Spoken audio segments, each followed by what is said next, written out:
John McCain has brought the Republican Party convention to a close with a solid speech about his plans for America.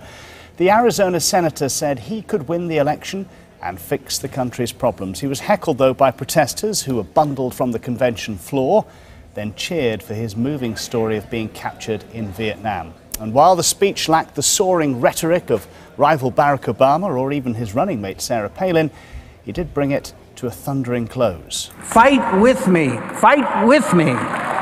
Fight for what's right for our country. Fight for the ideals and character of the free people. Fight for our children's future. Fight for justice and opportunity for all.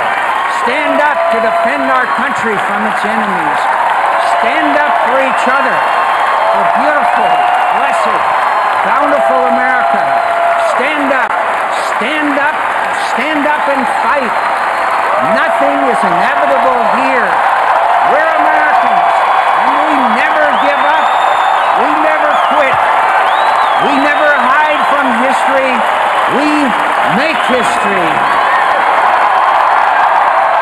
The Republican political analyst George Ajjan is here with me in the studio. Hello to you, George. Pleasure to be here with you, Chris. Were we watching the next president last night? I do believe it's going to be very close, but if he continues in that vein, he was very much in control last night. He stands an excellent fighting chance. No great fireworks, though, were there? No. I think the fireworks were Sarah Palin's speech the previous night, and people are just absolutely thrilled over her in the party. She's ignited a surge of enthusiasm, I think, is quite remarkable.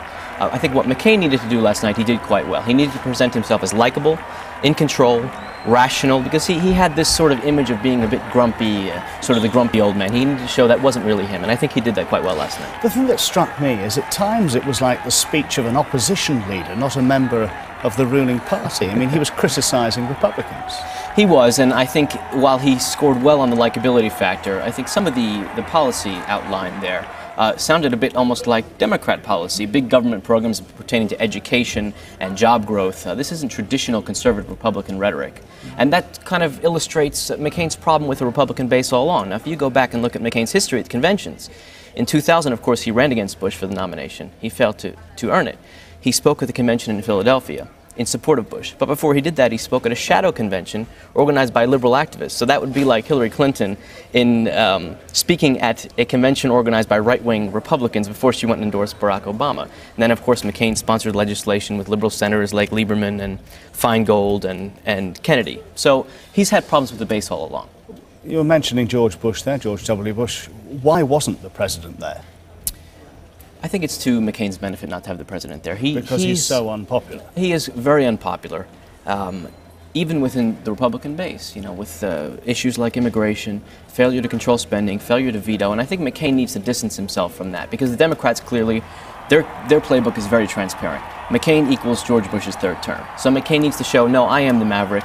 I'm going to break from the policies of the past. I'm going to put America first. Change, it was interesting, wasn't it? That, of course, is the mantra of Barack Obama, and yet it was the word that he kept mentioning. Well, it's the word of the year, clearly. These words quickly lose any meaning. I mean, change has been so overused.